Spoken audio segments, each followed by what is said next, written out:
Hello and welcome back to Live, Laugh, Stuck.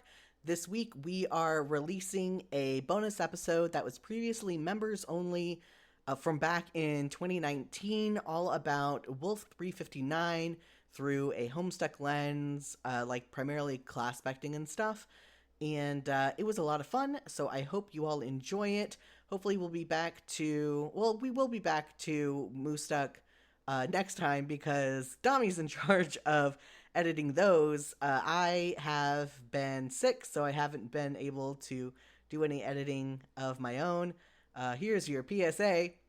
Go get your shingles vaccine if you can. If you have had chickenpox or the chickenpox vaccine, get your shingles vaccine if they'll let you. It's not fun. So with that out of the way, enjoy the episode.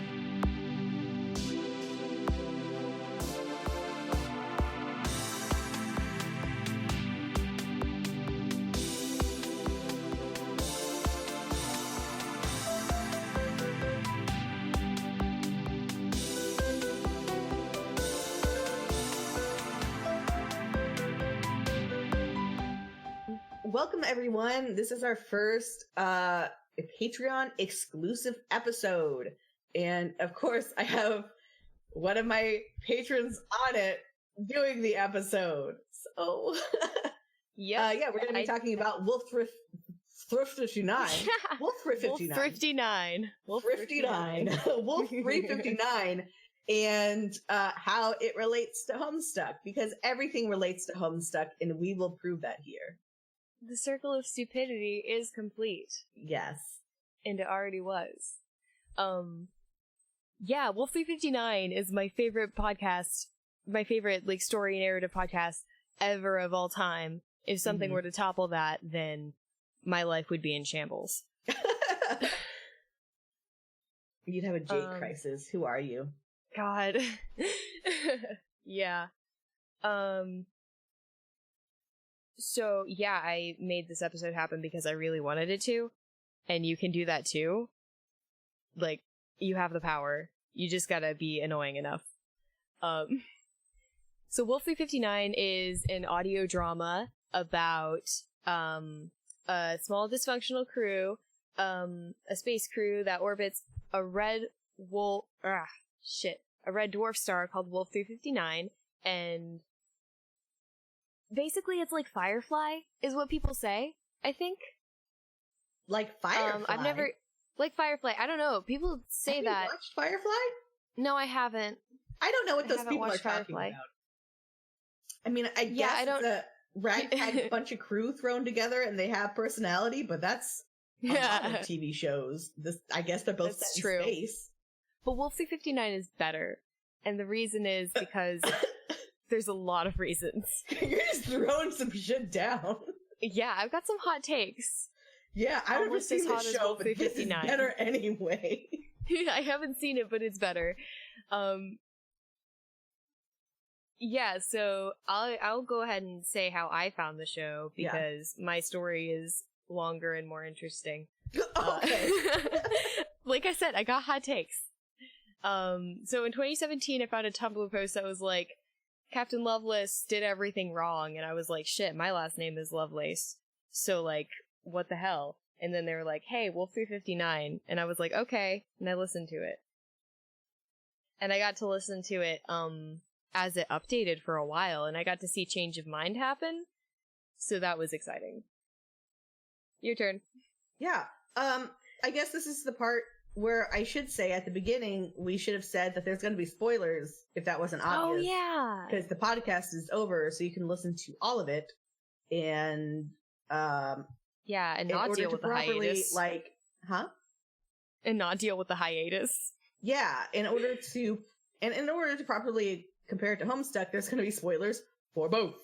But anyway, so, I heard about it at some point on Tumblr because I remember when it was going live and people were talking about it and I wasn't paying attention, and I remember there being drama over Lovelace. I remember Lovelace dying and they're like, I can't believe they killed off the only black character.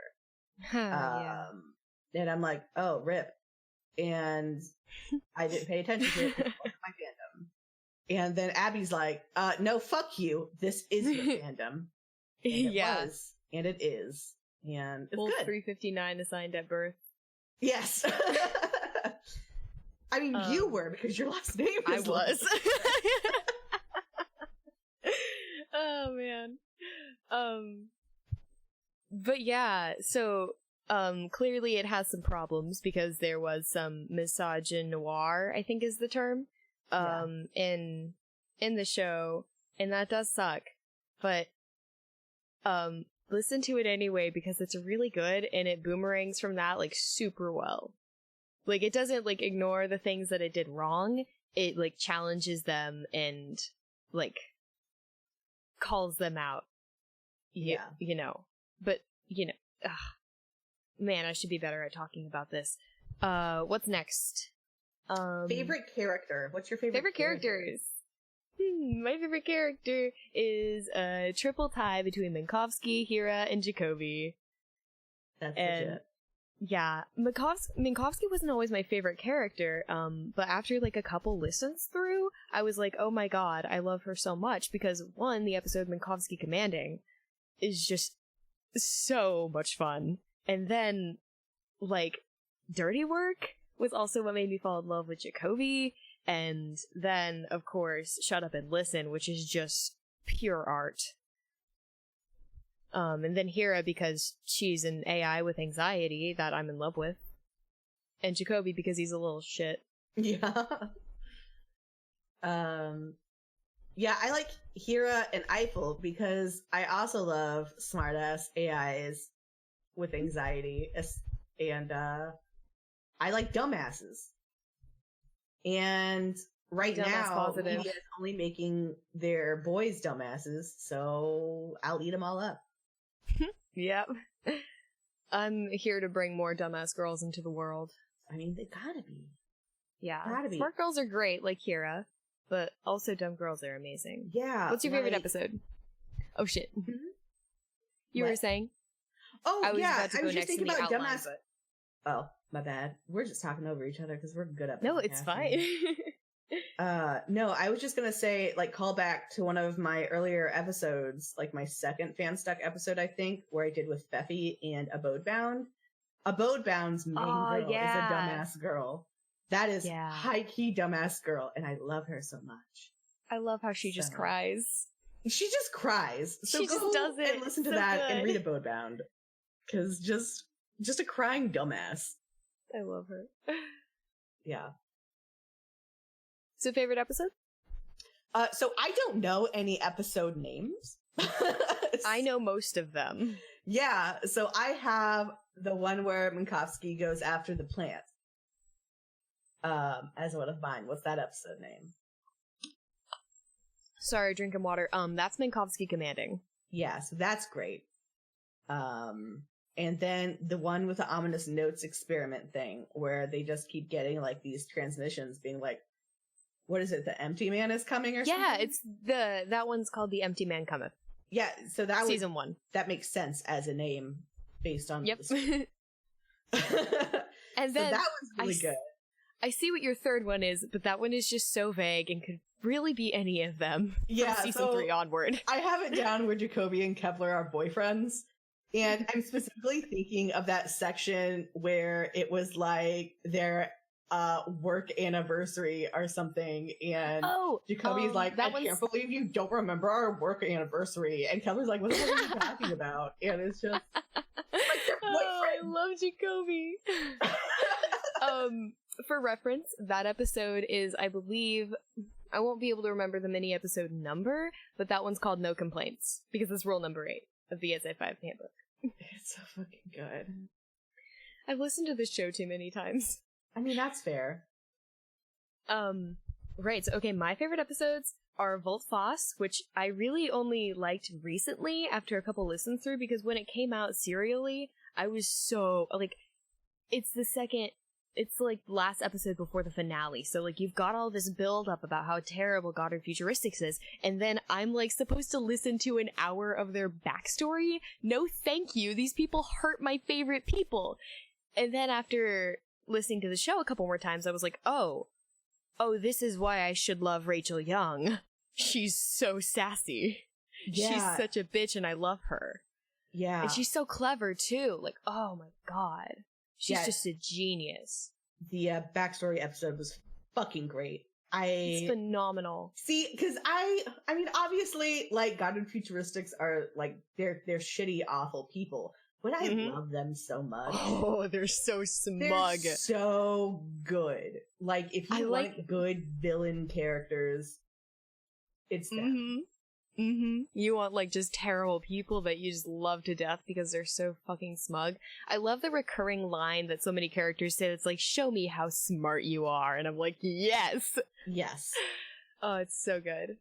Oh god, my favorite scene in that is just when Cutter sends, what's-his-face into the room with, Rachel, and then he's like, get her to say something interesting, and she just absolutely roasts him. Yes. And then Cutter's like, my. I'm just like, so yes. good. God, Scotty Shoemaker can slay me. Yeah. Anyway, so next is Dirty Work, which is the one where, that's the one where, Minkowski has to, deal with the hostage situation where Jacoby takes over the station for 3 hours and tries to get Minkowski to kill Kepler. And she's just like, no, we shouldn't do this.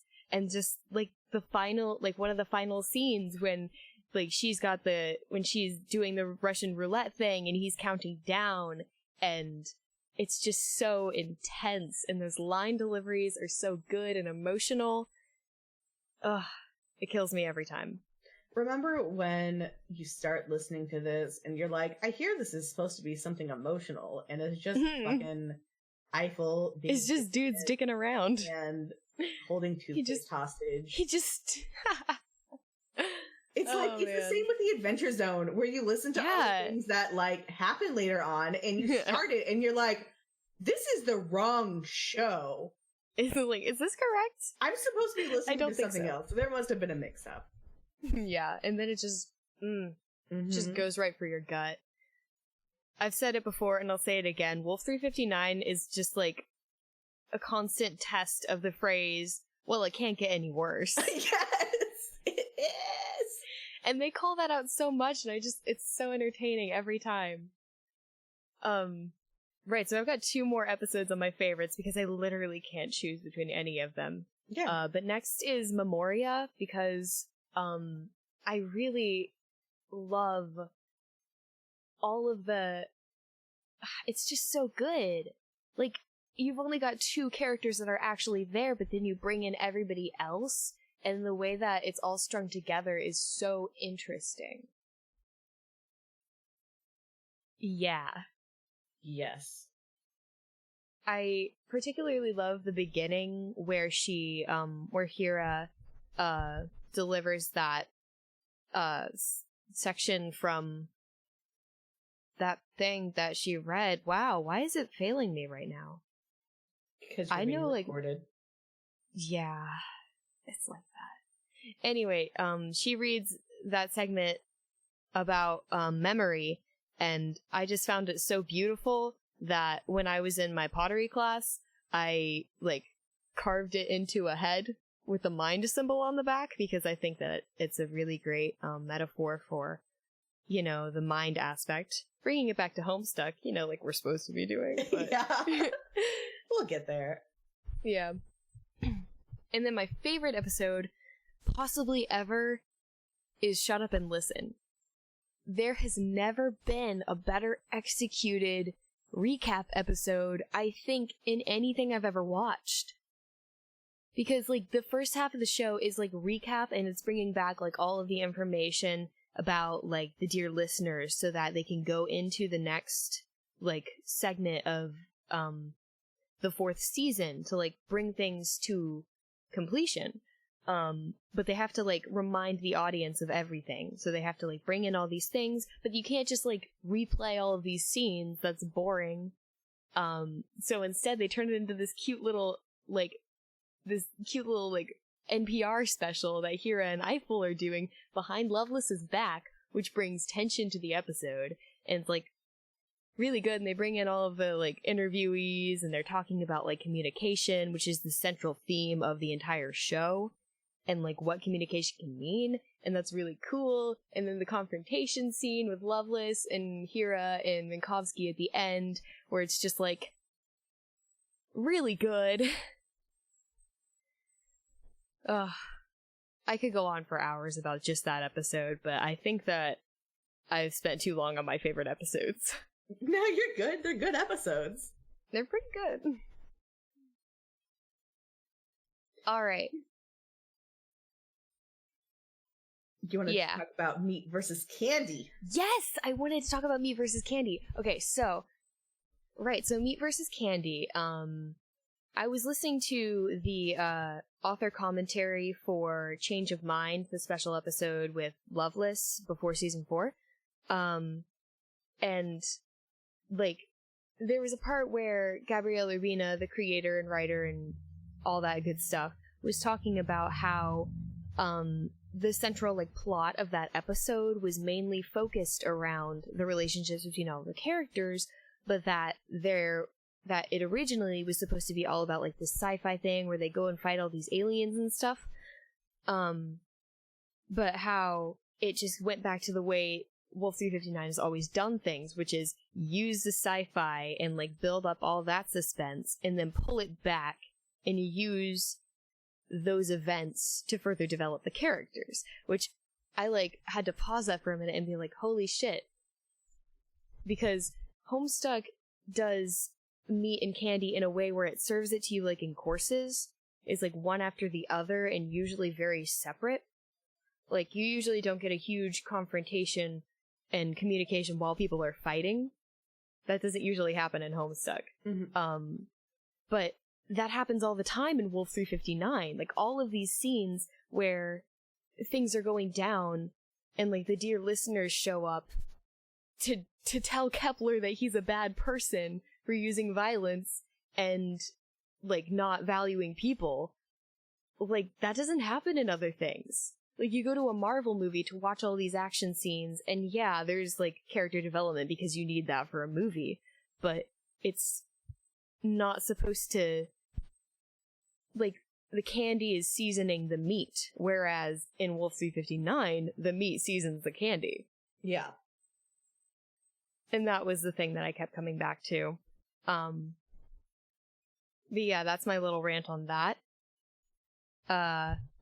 Next up is Quadrants, because I was so surprised. Like, I was listening to it again recently, and I was like, holy shit, the Quadrants are done so well in this show. These writers had to have watched, or had to have read Homestuck, right? I literally added Gabrielle Urbina and Sarah Shackett and was like, have you guys read Homestuck? And they had no idea what I was talking about. That was very embarrassing. I mean, gotta know. Oh. I think I broke a microphone thing. Oh no. Shit. Well, it's still going, so that's fine. Anyway, yeah. Quadrants are done super well, despite them having never read Homestuck. For instance, the Moraligences are super powerful. The easiest ones to spot is, of course, Jacoby and Maxwell and Hera and Eiffel. But then if you listen to Change of Mind a couple times, you'll be like, oh my god, Hui and Foyer, they're extremely pale. And then in the author commentary I was listening, he was talking about the friendship between Lambert and Fisher, and I was like, oh shit, that's more religions too. I don't remember a lot from Change Your Mind, so I don't really remember those characters all that well, because, like, you know, I had so many other episodes with the other characters, but... That's true. But yes, Hera and Eiffel is very good, and Jacoby and Maxwell, I wish we got more time with Jacoby and Maxwell. God, I just wish we had more time with Maxwell. Yes. You know? I kept thinking Maxwell was gonna come back. Yeah. That mini episode, though, for the Christmas party, that was good. That was great. That was some good stuff. Yeah, and Hui and Foyer, they bounce off each other so super well. And you only get, like, a few scenes where it's just them, but yeah, it's just so rich. Anyway, moving on to the best quadrant, some might say, Kismacestude, which the show does so well. Oh man, I didn't even write this one down. It's the best one. Why didn't I write it down? Kepler and Rachel have the best Kismacestude I've ever seen depicted, despite the fact that they only have like maybe 5 scenes together in the entire show. Just, it's so good because they just hate each other so much, but like with such professionalism. Yeah. And it's, the dynamic they have is just, absolutely wonderful. I would recommend re-listening to the scenes where they're together and then just like replaying those over and over religiously, like I do every day. And then if you listen to Change of Mind, Lovelace and Lambert also have a pretty dysfunctional Kismacestude, but one nonetheless. Oh yeah, because Lambert's the communications officer, right? Yep, who's been described as the anti-Eiffel. Yes. I love him so much. Yeah. Oh, he's delightful. He's absolutely infuriating, but so delightful. There are so many great characters in here. Mm-hmm. Jacoby is, pretty good Kismace's material, because he's such a little shit. He's such a Yeah, he's a bitch slut. Oh my god, he hates everybody, except for Maxwell. Yeah, but he hates them, and not sometimes. just like, I hate you and I'm not going to pay attention to you. He hates them in a way that he like wants to make sure that they know he hates them, and he will fuck with them, and he respects them, but he hates them. Yeah. Oh, it's so true. He's like, I hate you and I'm not going to let you forget it. Yeah. But I'm also going to work with you because I'm a professional who gets shit done. Mm-hmm. Lovelace and Minkowski is a pretty popular ship within the fandom. And I personally, I would see it maybe more as a Moralegence, but I can also definitely see it as a Matesprit ship because, you know, lesbians. Yeah. Not even lesbians, though, because Minkowski has a husband. Yes. Which, you know, is my only, like, hang-up about that is, you know, Minkowski is married, but, like, it doesn't matter in space. What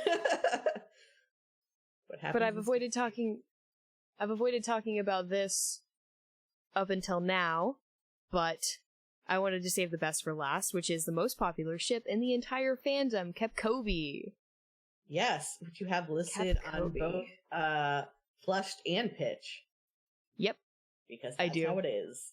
That's how it is! Like, it's such an interesting relationship. Because, it's really good. It's like half is, I would literally die for you and whatever you say, and the other half is, fuck you, I'm gonna set you up to be murdered. Yeah, and it's like that whole relationship is the defining, like, it's like the axle on which Jacoby's arc spins. Mm-hmm. Like, that's the thing that is pushing his character development, is his relationship with, Kepler. And how it started out, like, Kepler found him in this bar, and Jacoby's like, oh man, this mysterious hot stranger is buying me a drink. And it's extremely hinted by, like, the voice actors and shit that, like, they were super in love or whatever. But it's such a, I'm hoping I'm using this word right, but, like, contentious relationship? Yeah. I don't know. Because just Jacoby is bottom rights. Jacoby is bottom rights. He's like such a bottom. He's I love how you like start like you're going to explain it in a different way, but you just keep repeating that he's the bottom. Because it's true. He is. And it's because like this because Kepler finds him in this place where he's just like at the lowest point in his life, and he brings direction and stuff, but he also brings like a command presence, while at the same time they're both clearly still extremely attracted to each other. And that's like the thing that's in between them and having a healthy relationship is the fact that they have a command, it's a superior and inferior relationship because of the command structure of Goddard Futuristics. Yeah. And they work together. So, like, that's the thing. And it's also, like, I feel like Kepler sort of uses Jacoby's, like, complete adoration for him to control him a bit because he has to.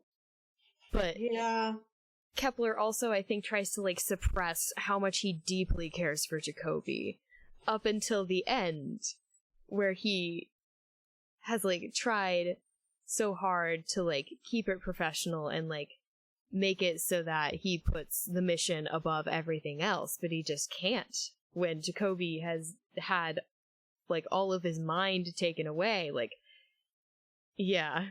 And as soon as, like, Eiffel comes back and he sees that there's a chance for Jacoby to come back too, he's like, okay, now it's time to sabotage what Goddard Futuristics is doing, because if there's a chance Jacoby can make it out of this, I will not hesitate, bitch. Yeah.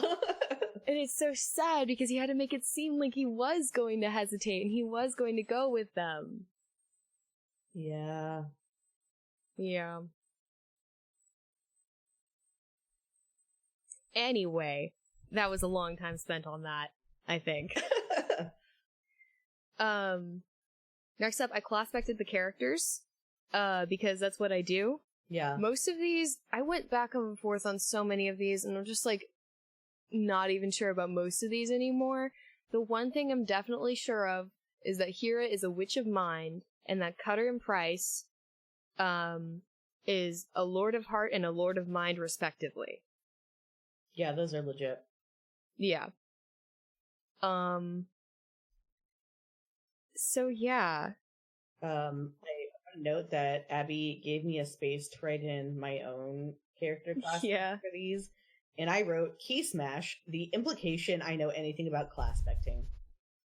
Yeah. I barely have, well, I mean, I have my own class spec down because I'm a heart player, and if I don't know myself, then I know nothing.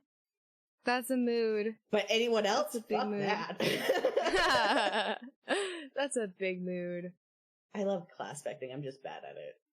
It's really fun. Yeah. Except for when, like, you can't decide, and then it changes all overnight. Yeah. Once you actually start writing it down. Like, I'm in an RP with some people where basically we have our self-inserts except 16. And so I'm gonna take too long explaining this, but it's a Patreon episode, so fuck you guys.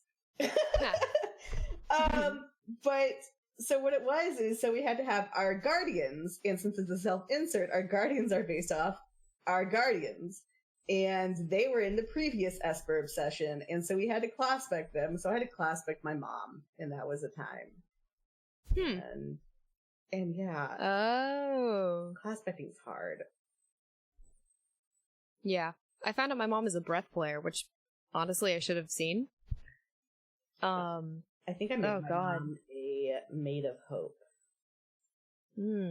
I made my mom a Knight of Breath. Yeah. Anyway, now you know our mom's class specs, which is now you know. Jesus. Let's get back on track, sort of. Yeah. I guess. So Eiffel, I had always thought of him as, like, also a breath player. And then, like, I kept getting back to, like, air of breath, and I was like, but that means he's the same as John, and that doesn't make sense. Especially since, like, he doesn't do, like, the whole, like, isolation thing very well. I mean, he has to. A few times he's been, like, put in those situations where he's been, like, totally isolated. Like, the world's suckiest pleasure cruise. But he does so much to, like, bring everybody together and, like, remind everybody of humanity and, like, be the voice of reason, be the what's wrong with handcuffs guy, like, why do we have to be killing people in space? Yeah. Like, yeah. If he was a hair of breath, though, that just solidifies that air of breath is the dumbass class effect. Yeah. Dumbass class effect. I love that. Yeah, I put him down as a seer of void yesterday, which I don't know why I did that. That doesn't make sense now that I think of it. Like, I guess I thought because he is the person who inherits all of that knowledge about the dear listeners. Yeah. Or that he scans deep space for radio transmissions, but that's like really shallow, I think. So I'm not sure. I mean, I don't know. Again, I'm bad at class specting. But I could kind of see him being a blood player just because of how he brings everyone together. Yeah, that makes sense. I don't know. That's yeah. And then I thought of Minkowski as a blood player too for a really long time, just because I had thought of her as the one who brings everyone together and who has like the command presence and stuff. Yeah, she is too. They all, I guess that's the problem. You really could go with like in their own ways. Yeah. Yeah, except for Lovelace, who's definitely a heart player. Yeah. I headcanon her as a heart player so much. Because I feel like if you would go to, like, first Hephaestus mission Lovelace, it might be different.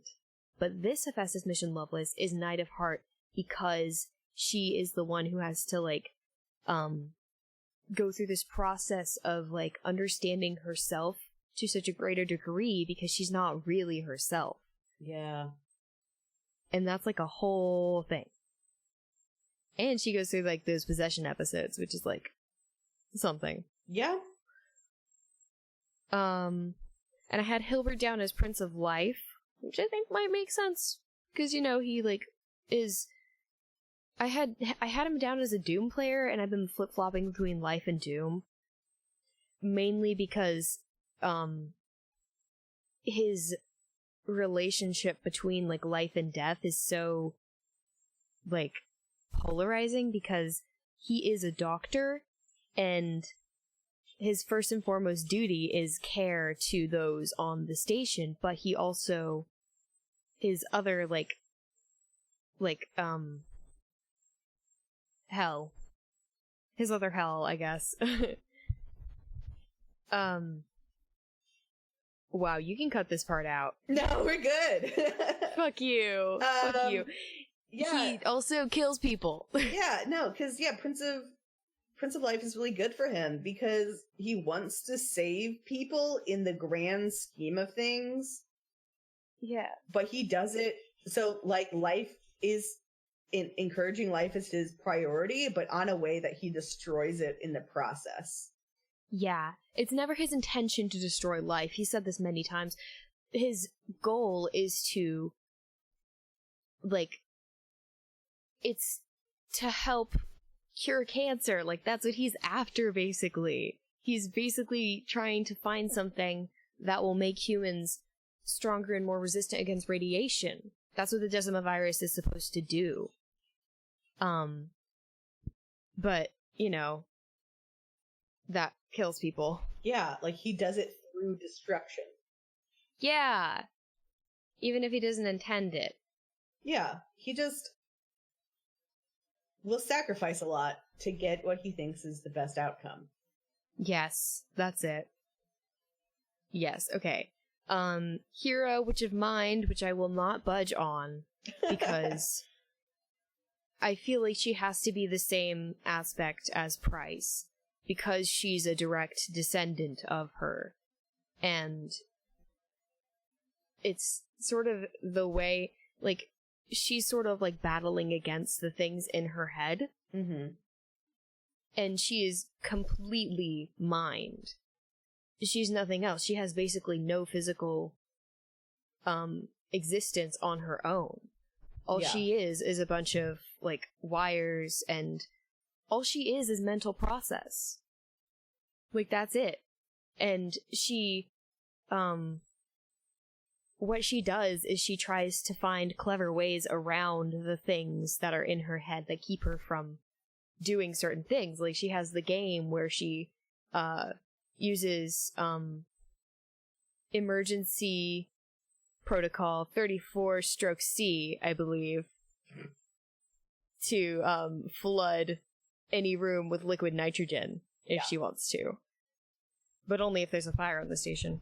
And then, like, she goes so far to, like, fight all of these things that are put in her head to make her submit and do what other people want. And that's why I think she's a witch of mind. Yeah, I mean, that's legit. And then Kepler. I was never sure.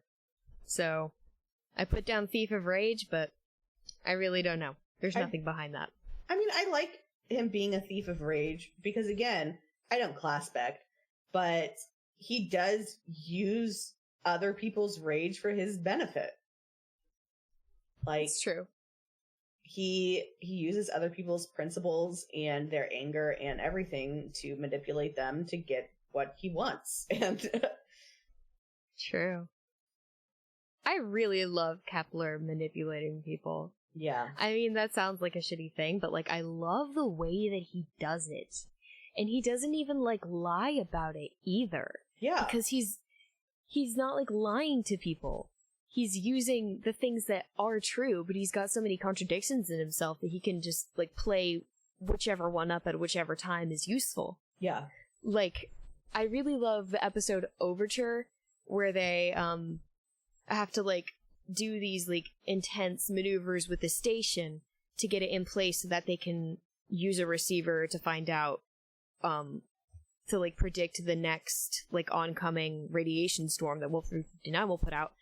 And while he's in the whichever room he's with Eiffel, he's, like, talking about Space Mountain, the roller coaster, and, like, that's, like, a really strange bonding moment where, like, everything is in absolute chaos and it seems like imminent death is about to happen, and, like, the whole station is, like, going up and down, crazy and dangerous, and he's just, like, going on about how this is actually fun.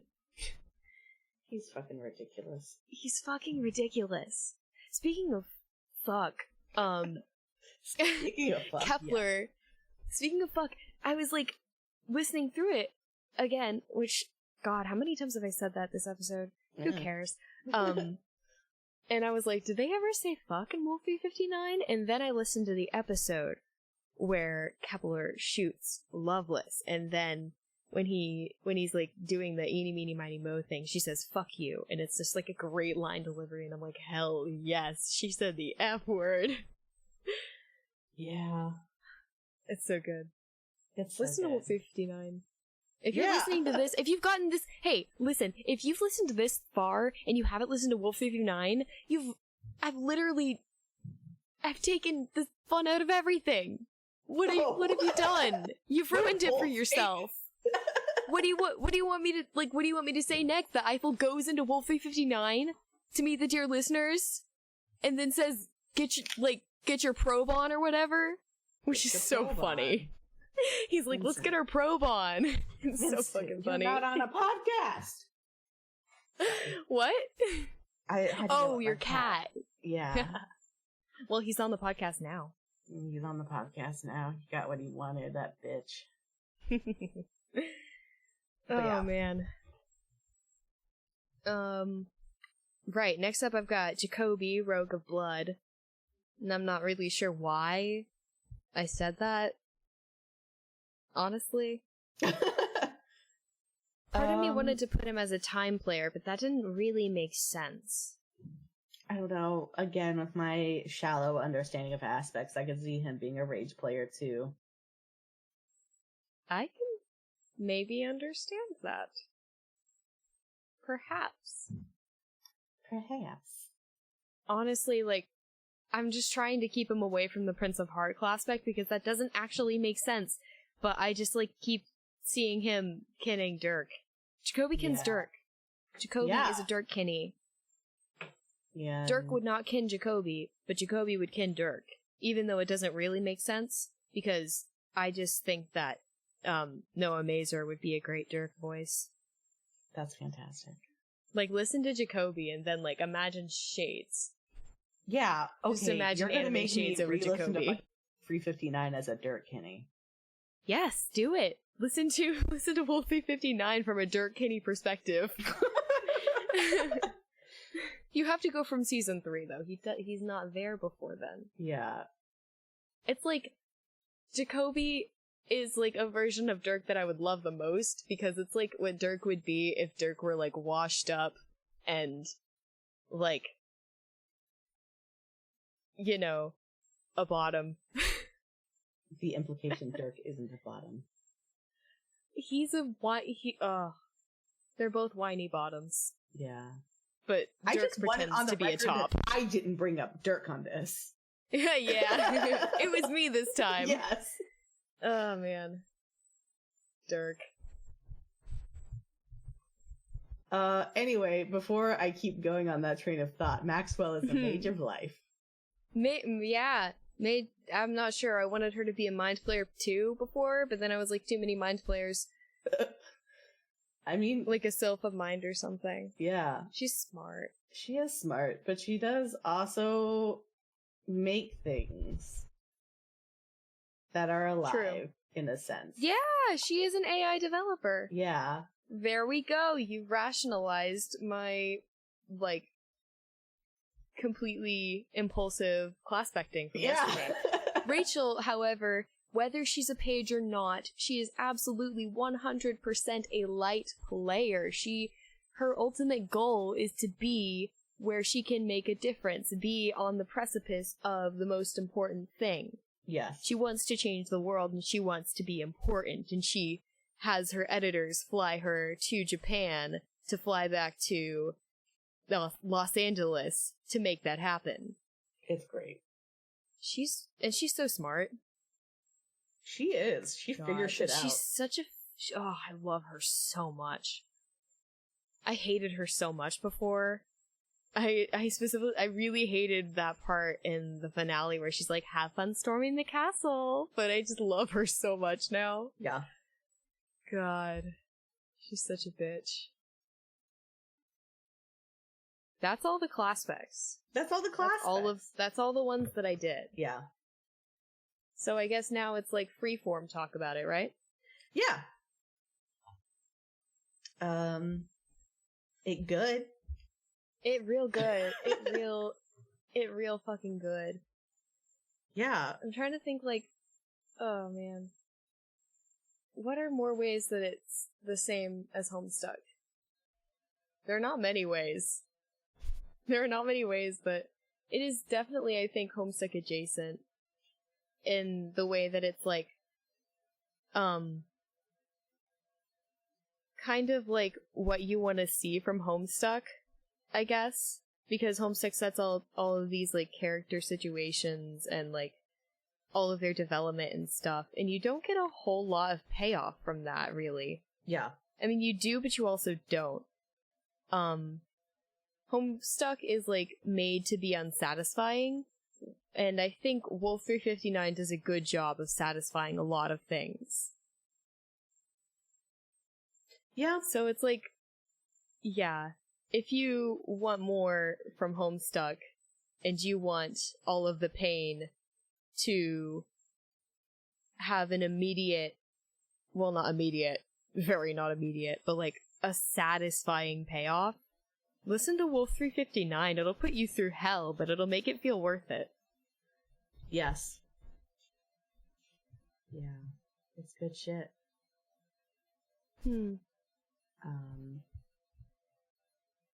For now, I can't think of anything more to say about it, actually.